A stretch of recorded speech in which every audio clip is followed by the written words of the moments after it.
Do have a dodgy throat. I'm not sniffling this morning. That's a good start. Sorry, can we just take a second for this? Like, I don't know how well you can see it in this camera. Look at that. Like, how beautiful is that I get to go into the kitchen in the morning and see one of these waiting for me. I'm so happy. Good morning, everyone. Welcome to today's video. We are still in Luke, as we will be for quite a while still. But Jesus has kicked off his ministry, which is cool. It's very exciting, and he's done his first miracle. So yesterday we looked at Jesus healing a man with an unclean demon, where he told the demon to get out of the man, and the demon left. Demon recognised he was the Son of God and went, I'm getting out of here. This guy's too powerful for me. And just before that, Jesus had been chased out of the town because he had basically said, I'm the fulfillment of these prophecies in scripture, and all the people went, no you ain't, and got really angry with him and chased him. And so we are picking up just after Jesus has cast out this demon.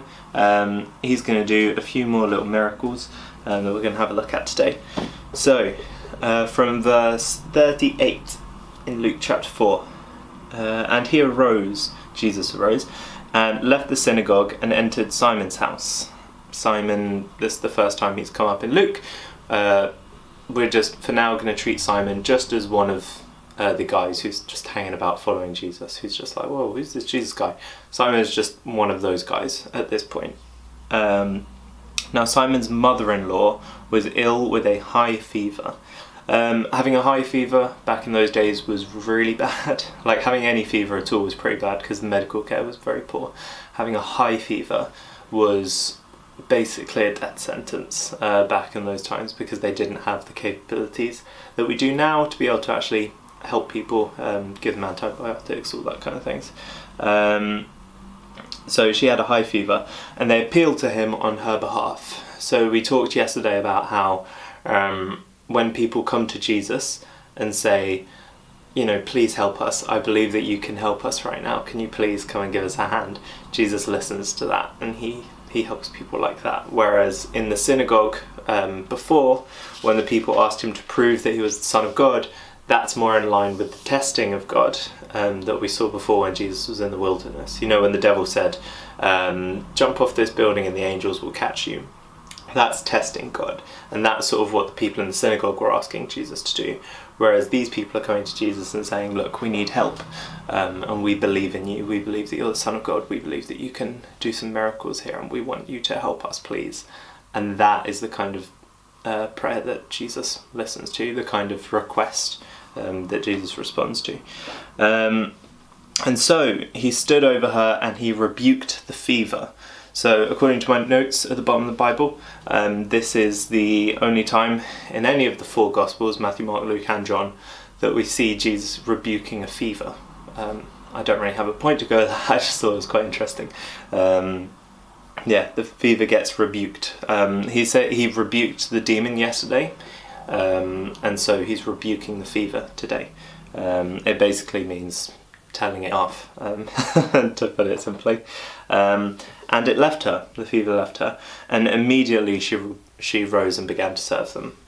So it isn't just the fever went down and she was still ill and kind of recovered over a few days. It's like, oh no, she went from having a high fever to getting up and being able to do the housework. She felt so good. She was able to go and serve them, I would assume, like get them teas and coffees and that kind of thing.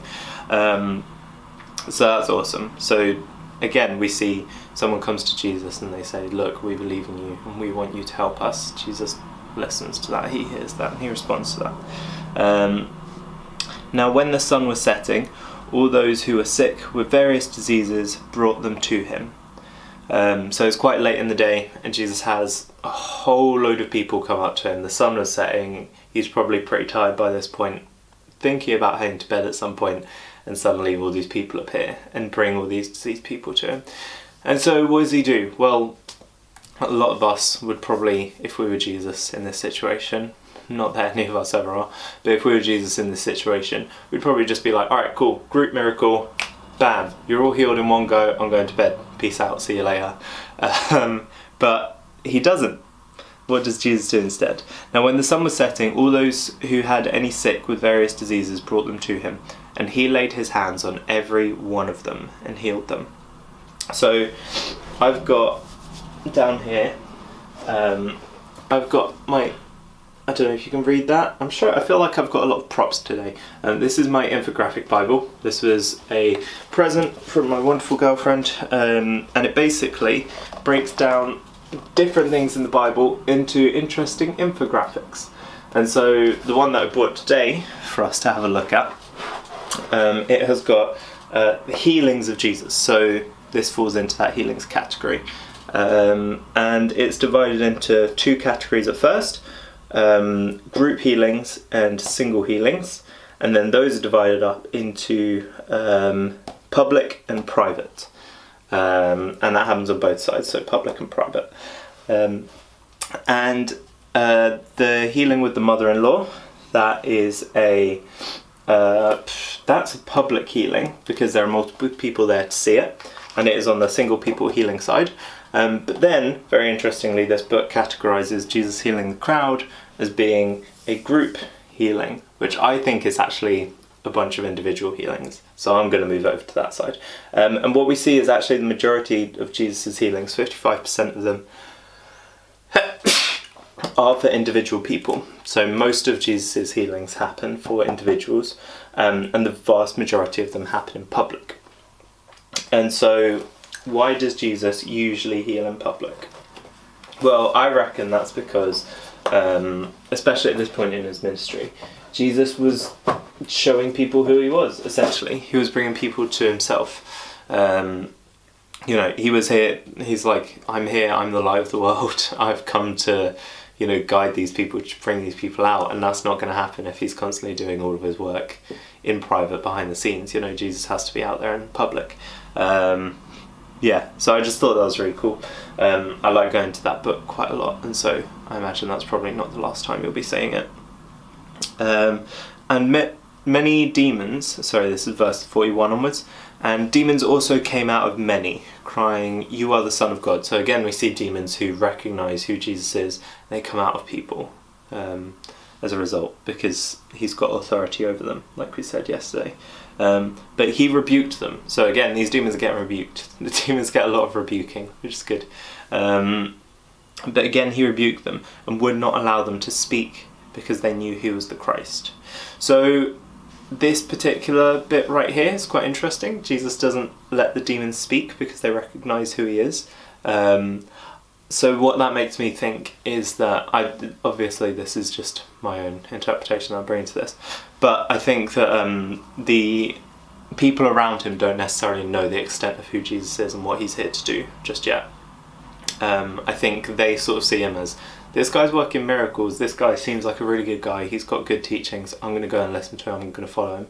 They don't quite realise, this is the Son of God, this is God come down.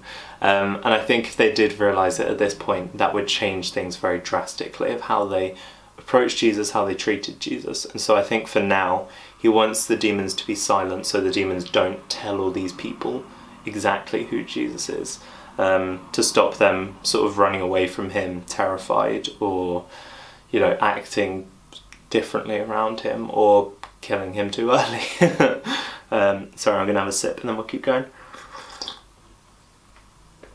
Verse 42. So this is now a new story. Jesus preaches in synagogues. And when it was day, so we don't know whether Jesus slept that night, because it said the sun was setting before he started doing all the healings and the demons last night.